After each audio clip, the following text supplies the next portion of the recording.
On November 7th, 2023, I earned the pointless bragging rights of having beaten every mainline FE game at least once, something I can't really say about another series with this many entries. So, to commemorate this non-accomplishment, and because this is a series where nobody can agree which ones are good or not, I'm going to do a ranking. Only mainline games will be featured, remakes will be treated as separate games from the original, and the 3 Fates routes will be considered different games. So, without further ado, let's begin. Number 19, Fates Revelation. All 3 of the games under the Fates name are already fighting an uphill battle because of how rancid the vibes are. Between the bathhouse joke facility, the ass window armor, and the multitude of incest, pedophilia, and incestuous pedophilia allowed under the support system, it's become clear that the series realized just how lucrative the demographic of people who wear these hoodies is. The series as a whole has its fair share of grosser aspects, which I'll touch on throughout the video, but Fates feels like those aspects are sold as the core appeal. Though I'd maybe be willing to stomach those grosser aspects if there was something worthwhile in the story and/or gameplay. If.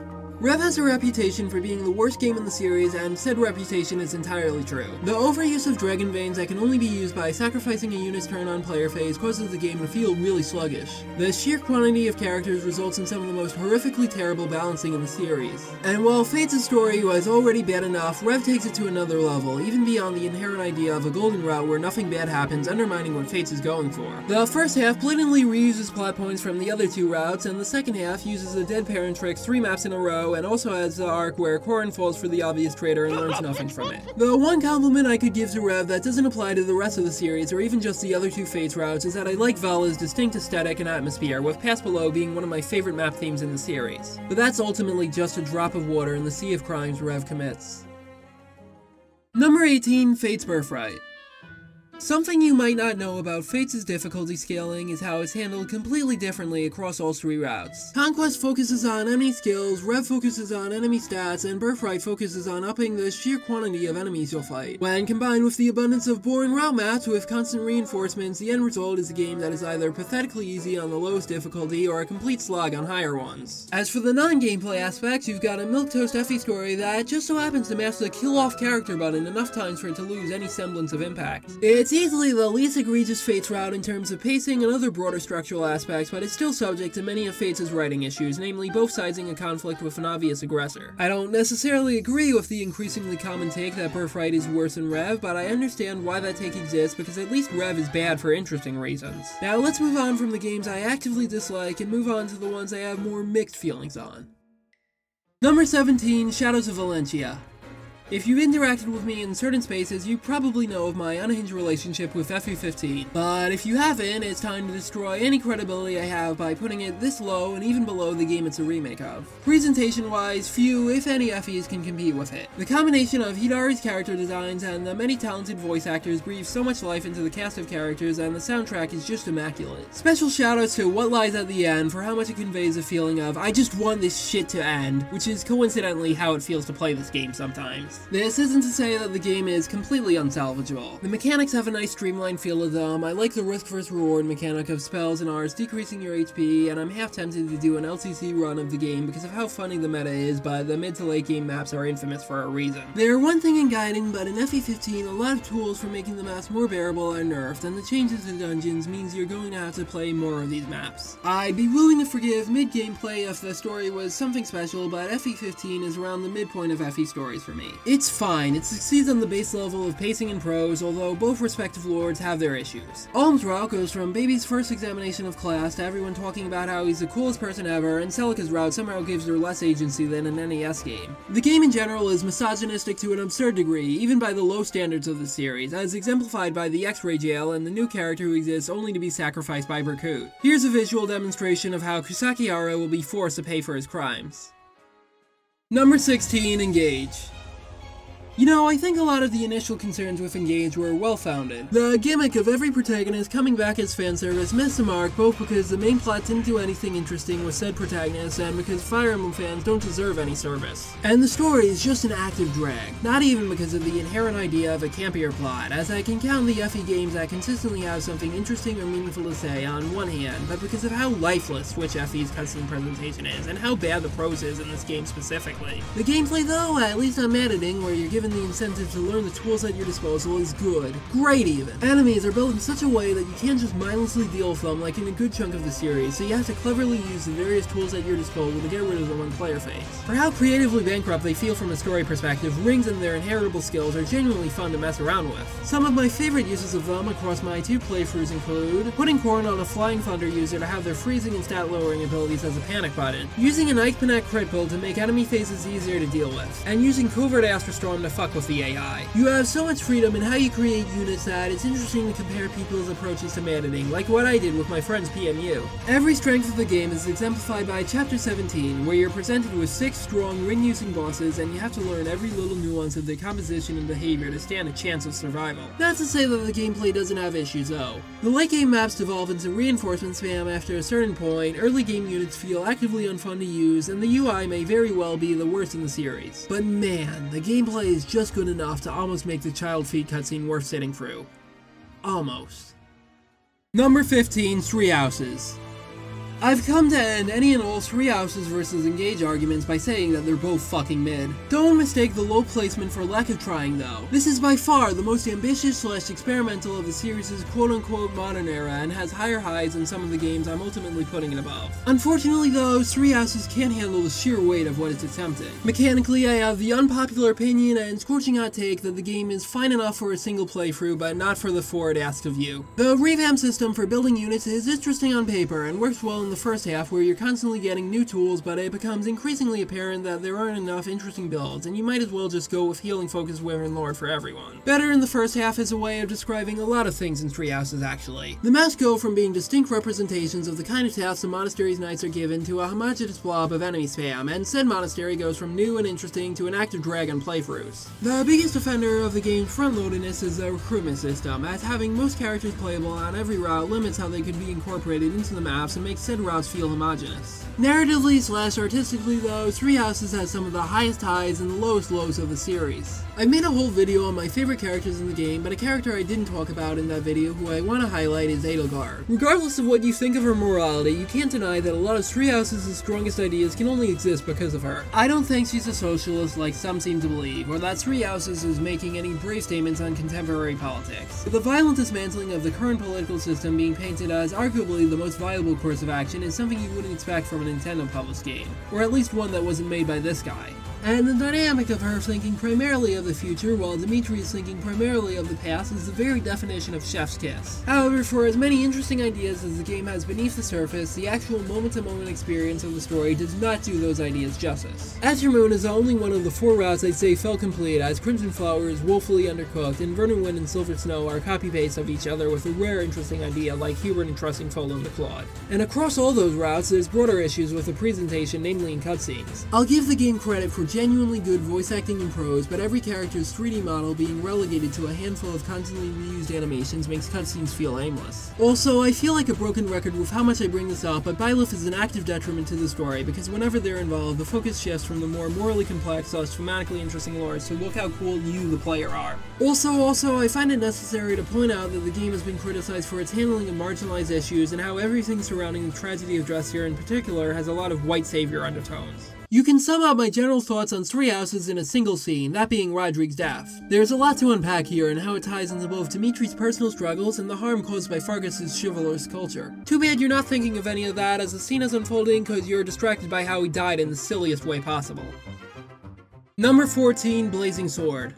If you tell me it's actually called Blazing Blade, I'm breaking into your house and turning on all the lights to waste your electricity. After knocking out most of the modern FEs in my bottom 5 and failing to beat the elitist allocations, it's time to start talking about the classics and in particular the first one to come to the West. This is the baseline where if an FE is above it, then I can pretty confidently say I like it. Due to the GBA engine being one of the more simplistic ones in the series and the overall low difficulty due to most enemies being weak enough that you can realistically kill them on enemy phase, FE7's mechanical appeal to me is based on how inherently fun I find the FE formula rather than anything unique to this one in particular. The map design is consistently fine, with the occasional outlay that's really good or really bad. Narratively, it's in a similar tier of quality. I like the smaller scale of the story and the fun group dynamics between Lindis' Legion and later the three main lords, but a fair bit of chapters are filler, and lacking the one remotely interesting thing about the main villain behind a full playthrough certainly was a decision. Overall, not uniquely good among FE or RPGs as a whole, but not as bad as the recent backlash to it would lead you to believe. It gave us Sarah and also some banger yaoi though, so that's enough to justify its existence. Number 13, Mystery of the Emblem.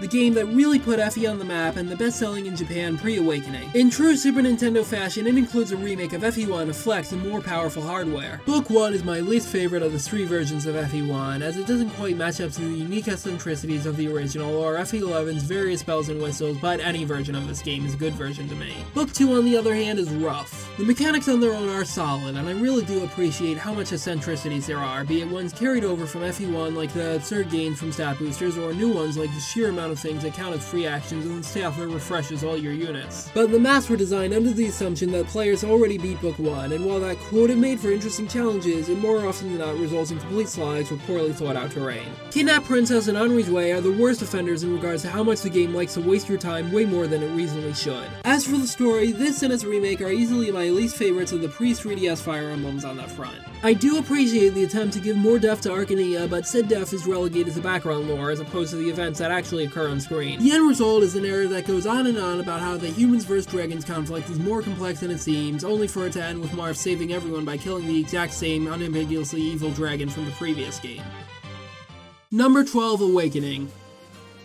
Everyone has that one game or story that was really formative to their taste growing up, but doesn't hold up without the rose-tinted glasses. For me, that game is Awakening. Its shonen story of defying fate was revolutionary to a 13-year-old gnome, but a decade later it's nothing special to me, and its most interesting ideas barely get fleshed out. I used to love the cast of characters as my first introduction to a lot of character tropes, but nowadays I can only see them as those tropes. And this is before getting into more serious topics, be it all the Orientalism within Plegia, or basically anything involving Naui. But if there's something I'll give it credit for now, it's being my FE of choice when I want to play it as a sandbox. So many different broken weapons and skills that it's fun to breeze through a lower difficulty and destroy hordes of enemies with zero effort. In my most recent playthrough, I went out of my way to recruit and kill off every single bonus box unit, and that's probably the tip of the iceberg in regards to unhinged shit you can do with Awakening's systems. And for as tropey as Awakening's characters are, I'd be lying if I said I don't still get enjoyment from seeing them bounce off each other. Just leave the 1,000-year-old elephant in the room to die in Chapter 8, though.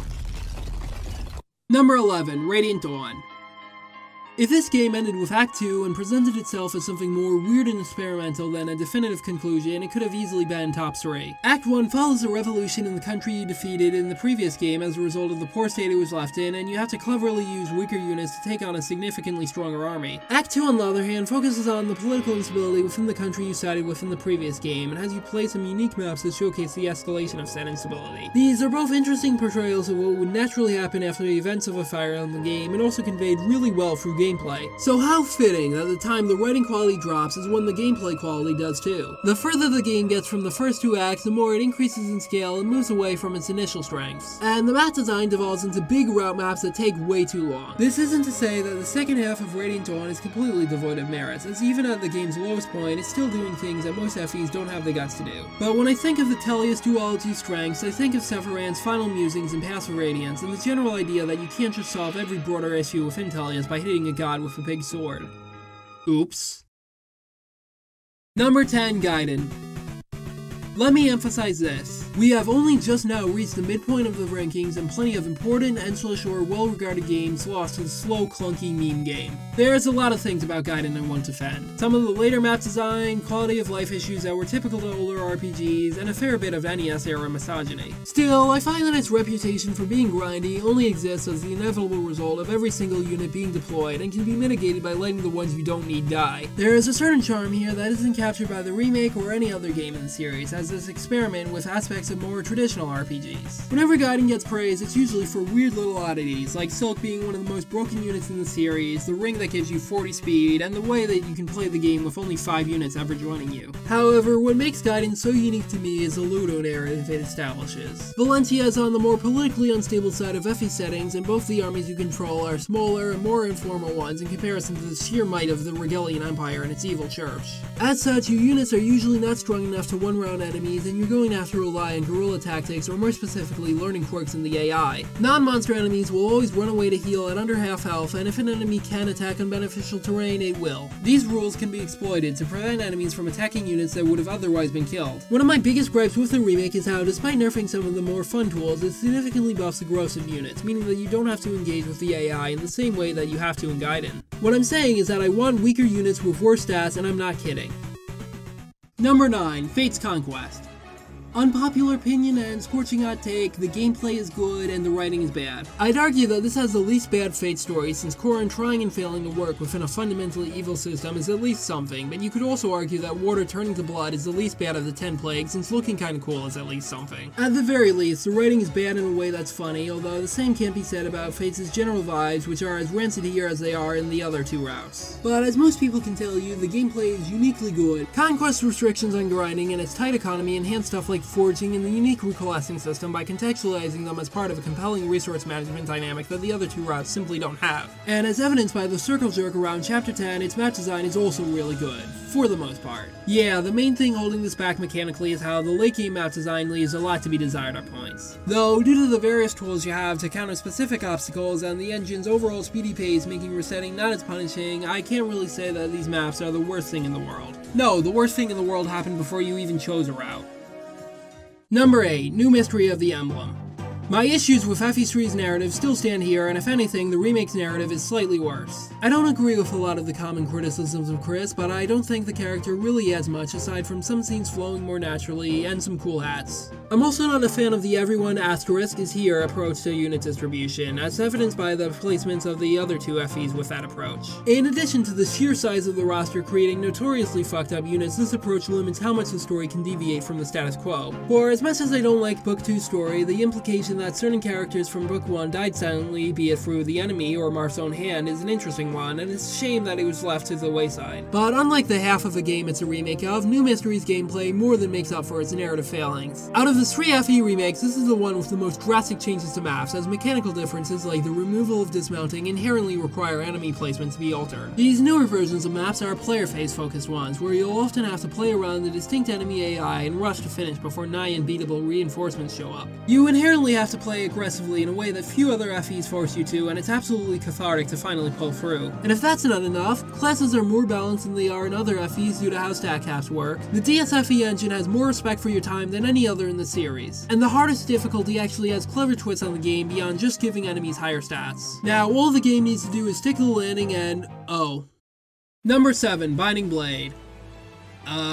Look, I get it. After a duology of games so interesting and experimental that I haven't talked about either yet, a game that lifts a good chunk of its ideas from FE3 and ultimately plays it safe might not be the best direction for the series. And even judging it without this context, the story is not that good due to how most of it is conversations with Roy and one of 2 characters that effectively amount to exposition dumps. Although I'll say Roy actively going out of his way to save Idun is more than anything FE3 ever did with its central conflict. There's plenty of legitimate mechanical gripes people have too. Atrocious boss design, legendary weapons being implemented poorly, and certain maps that are infamous for a reason, even if most of the particularly egregious ones are optional. So why do I like this game then? Well, for one thing, the GBA engine that originated here is really good, both because of its iconic animation style and because I love rescue dropping way too much. What makes me like FE6 more than a sequel though is how it's the one game in the GBA engine with a player phase focus. Rather than mindlessly killing everything on enemy phase like in the other 2 GBA FEs, you'll more often than not have to cleverly use multiple of your squad of wimps to take the overall stronger enemies down. Speaking of the wimps you get in this game, there's a weird charm to having more deployment slots than good units and being forced to make the most of units you wouldn't have used otherwise. It's really hard to articulate why I like FE6 because you can lay out its many flaws and I'd agree with most of them. But it also just so happens to activate my neurons more than the games under it. It's a weird fucked up mess, but it's my weird fucked up mess.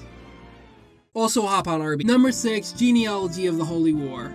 Whereas the last couple of segments contrasted underwhelming or actively terrible writing with really good gameplay, Genealogy is the opposite. I'll give it credit for a good chunk of its mechanics having distinct and often purposeful identities, but 1, the enemy placement is some really asset points, and 2, a game this long is inherently fighting an uphill battle. If you want to play this one, please for the love of God use the autosave feature every turn and undeploy like half your units. Although for as middling as the gameplay can be at points, Genealogy's narrative and its thesis statement of large-scale societal problems never being caused by just one individual individual are well executed in a way that most FE narratives aren't. Zigoldo-chan-san Sama-senpai is one of the few lords in the series to have a character flaw with actually meaningful consequences, namely his willingness to rush in without a thought, which resulted in the formation of the evil empire and also that thing that everyone has already spoiled. And so genealogy is ultimately a story about learning about and then righting the wrongs of past generations. Seliph has to learn the sorrow of the common man, Leaf has to make peace with the Thracians on terms good for them, and Ares has to not become the dumbest archetype in the series. The ending sticks out as one of the best in the series, not just for how it can change in many different ways based on who's dead, but because it makes it clear that defeating the evil god is only the beginning, and there are many things the heroes are still going to have to work on. Is genealogy a perfect narrative? Nah, the relationship between Zigoldo-chan, Sama-senpai, and Deidre barely has any chemistry, the length could have been trimmed just a little bit, and the game falls into some of the reactionary trappings of the fantasy genre. However, FE4 is still a reminder that games can be more than just sets of mechanics and ascend to legitimate works of art. While there will always be another mechanically satisfying RPG around the corner, there will never be another game that tells the unique story FE4 tells. Number 5. Path of Radiance. This is easily the safest choice to have as one of your favorite Fire Emblem games, so I'm not expecting to break new ground by praising it. Expect generic takes from me. Its gameplay is by far the best of the FE7 style enemy phase games, with great new additions like shoving and bonus EXP. Due to the best support system as well as the newly added base conversation mechanic, this is by far the most well-characterized cast of characters in the series. Ike in particular is one of the best protagonists in the series for how much it feels like he actually grows as a person and how well he nails the role of an outsider looking into conventional political structures. The world building is the most well-defined, the script has the best prose and pacing, Makalov is my little meow meow, I could go on with stuff any FE fan has already heard countless times, but you get the point. Could this game do any wrong? Look, I love Path of Radiance and think there's a plethora of areas that it beats out every other FE game in, but I think it's important to correct the narrative surrounding its depiction of racism between the Bjork and the Lagoos. The absolute most charitable interpretation is that it's baby's first racism allegory, a decent way of explaining the concept to a younger audience, but nowhere near the brave political statement a lot of people seem to think it is. But a lot of fans who are part of groups actually affected by racism have raised some serious concerns about the game that are important for those people that Marcia talks about, myself included, to listen to and amplify. General issues with animal racism allegories, weird both-siding at some points, Orientalism involving the South Asian-inspired dragon tribe, and also a borderline minstrel stereotype. These types of failings are by no means unique to Tellius, as passing mentions to them in other segments have made clear, but the way people talk about this game and its sequel as some bastion of anti-racism makes it especially pernicious in this regard. I love this game, and from what I usually see, even the people criticizing it for issues that actually affect them would still say the same thing, but the narrative surrounding it makes it hard to talk about uncritically. I guess the thing that I want to leave you on before I talk about the next game is that even beyond Tellius specifically, look how progressive this piece of media made for children is a really superficial form of quote-unquote activism. And it's more important to listen to the perspectives of people actually affected by the issues that said media tries to represent.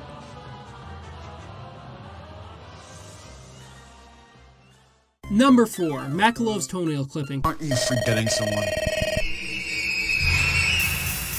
Look, I know this doesn't exactly count as mainline, and there's a good chance I'm gonna give this game its own video, but I figured it would be funny to see where I put it. There are a few fan games with such a legacy to them that they might as well be considered part of the official series, but The Last Promise is one of those games. As an FE7 hack finished in 2012, it predates and is effectively responsible for the modern FE hacking scene. And while I do respect a lot of what said scene has accomplished, I feel like Last Promise hits different on account of coming out at a time where the respective metas of FE games haven't been fully solved. Despite the fact that I'm not that big on one of the games it takes a lot of cues from and how the enemy placement can be, I really do like TLP's take on enemy phase gameplay for how much it feels like every map has something new to show you. Rather than the precisely balanced experiences of modern FE hacks, TLP aims to just be a cool video game, balance be damned, and has this feeling of discovery that you don't really get in most hacks. Contributing to this feeling is the story, which is unintentionally funny on account of how online the prose feels, but also has genuinely interesting ideas you wouldn't expect for one written by a teenager. It's not high art or anything, but the dynamic of Kellic and Siegfried both making a last promise to a dying loved one and going about that in different ways is a surprisingly good through line, and that climax is raw as fuck. I guess to sum up, The Last Promise's appeal to me, I enjoy it as this weird artifact of RPG fandom. The game's main story was finished before Awakening hit it big, so it feels like the end of the era where Fire Emblem could reasonably be considered niche. You can write it off as dumb or edgy, and you might even be right, but I'll always soy jack at the sound of that Sonic 06 MIDI. Number 4. Sacred Stones. There's something funny about how the features that Sacred Stone touts as its big selling points are its weakest ones. The world map might as well not exist if you're not actively going out of your way to grind, branching promotions are usually skewed to a ridiculous extent, and the route split feels arbitrary. However, in spite of that, Sacred Stones possesses a lot of strengths that make it easily my favorite of the GBA titles. It's one of the best paced games in the series, with a combination of a smaller chapter count and little time spent on failed attempts, meaning that playthroughs never overstay their welcome. And despite the game's low difficulty, the map design is generally solid, and its lowest lows never come close to those of other FEs. I'm also a sucker for cheesy, Castlevania-style E-rated horror aesthetics, and Sacred Stones' monster designs are a prime example of those. But what really pushes it to the best of the GBA era is that it's the only one of those 3 games with a story that genuinely resonates with me. It expands upon the general idea of losing someone important that FE7 touched upon, and has death as the main thing driving a large portion of the cast. Leon is the biggest example of this, not just because his actions were caused by his inability to process his father's death, but also because the narrative's main emotional crux is Erica and Ephraim accepting his inevitable death. At the risk of getting way too sappy for an FE game ranking video, I see one of the most formative experiences of my high school years, the slow death of my uncle from nicotine addiction, in Leon's destructive behavior. So that final shot of Erica and Ephraim meeting Leon for the first time as this reminder that even if he's dead, he'll live on in people's memories really gets me in a way that few things in the series could ever hope to. Number 3, Shadow Dragon and the Blade of Light. Leave it to me to not only make a video about how I unironically prefer this janky NES RPG to the majority of games in the series, but to put it even higher when I talk about it over half a year later. I tend to find the first installment in any given game franchise really fascinating, as this look at what it was before the expectations placed upon it as a brand that every installment must conform to. DMC1 has survival horror roots, FF1 is a weird D&D pastiche, and Pikmin 1 has the most friction placed upon the player, etc, etc. So what does FE1 reflect about my favorite asterisk game series? Well, to me, the mystique of a game where if your characters die, they're gone for good is what made Fire Emblem so appealing in the first place. And rather than most of the series where permadeath is only really there out of obligation, it's an active consideration here. Units are distributed in such a way that you can easily get a weaker replacement should the worst happen. The combination of lower stat caps and higher gains from stat boosters means there won't be much catching up for a new unit to do, and the staff that can resurrect a single unit is built up by the narrative. The end result is a game where you can make your own story through permadeath. Despite the minimal plot and all the quality of life issues that come from being an NES RPG, FE1 just feels purposeful in a way that most of the series doesn't. That's why I'll always have an unhinged enough relationship with it to rank it this highlight. But what 2 games could possibly beat this unhinged relationship? Number 2, Shadow Dragon. Shadow Dragon is the one FE remake that really recaptured what I liked about the original, in comparison to FE15 going back on some of Gaiden's strongest qualities, and New Mystery, which might as well be the Fire Emblem equivalent to the ship of Theseus. Ironically though, one of the highest points of praise I can give it is how, as stated by the director in an Iwata-ass interview, its goal is recreating FE1 as a totally new work, rather than being a complete replacement. While the plot is still borderline non-existent, the expanded script is genuinely really good. Besides, if you made it this far in the video, you should have gotten the idea by now that having no plot is better than having most FE plots. I love DSFE gameplay's distinct feel of being player-phase focused without the massive plethora of options in, say, Conquest or Engage, meaning that you'll have to rely on raw tactics to get rid of groups of enemies. And the meta revolving around forged weapons does a lot to make resource management even more compelling, as every weapon use and piece of gold counts. These aspects apply to FE12 as well, but FE11 has more consistent map design on account of not being based on Book 2, so it's the better game by a good margin. I'm probably biased because FE11 was my first experience with the series, and finally seeing the end of this game I couldn't beat as a 12-year-old felt like some sort of conquering of childhood fears to me when I did so in freshman year of college. Regardless, FE11 is still one of my favorite games of all time. For years, it took the crown from my favorite Fire Emblem with little competition, but that changed very recently.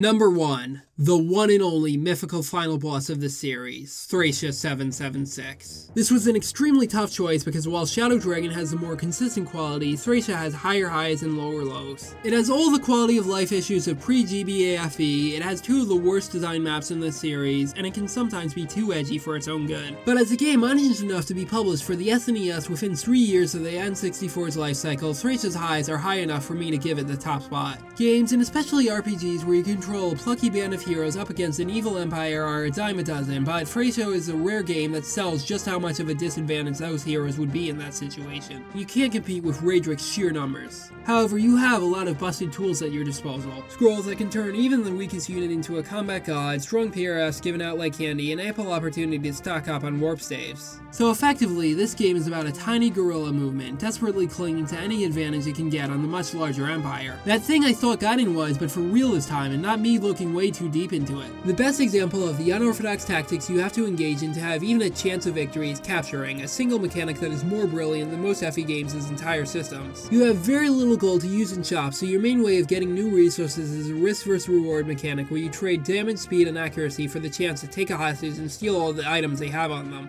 Not only does this add more considerations into every last encounter, but it also alleviates the issue of hoarding, as rarer weapons, namely Braves and Effectives, now have a clear tangible benefit that makes you want to use them more. Also on a related note, this is a game that introduced rescue dropping, so I'm obligated to hail it as my star and savior. There is one stretch of the game that solidifies Freixa's top spot though, and that's the Monster Escape arc. Minus 4x because that one sucks. Leif is a great protagonist because his failures actually have meaningful consequences, and this is by far the biggest example. After recklessly trying to take the Gate of Kelbeth, Leif gets thrown in jail, humbled and humiliated, as the siege objective that emphasizes importance is now an escape objective that instead positions him as just one of many units that need to make it out. These maps are absolutely draining to play, but so good at conveying the unfortunate situation that Leif is desperately trying to claw his way out of. I could go on and on about every little detail I love about Freixa. Chapter 19 feeling extremely tense even if you play it without engaging in a single round of combat. Augustus standing proud as one of the best written characters in the series and meaningfully challenging Leif's worldview. The final chapter being an actual test of your abilities that makes every resource count. Kempf and Raedric being extremely entertaining bastards who you want to stop ASAP. But I'll just sum up this game with one final note. Freixa 776 is such a good game that it made me truly accept that I never need a new Fire Emblem again. I would be perfectly content with the series dying because everything I ever hoped for in a new installment has been achieved here. Thanks for watching.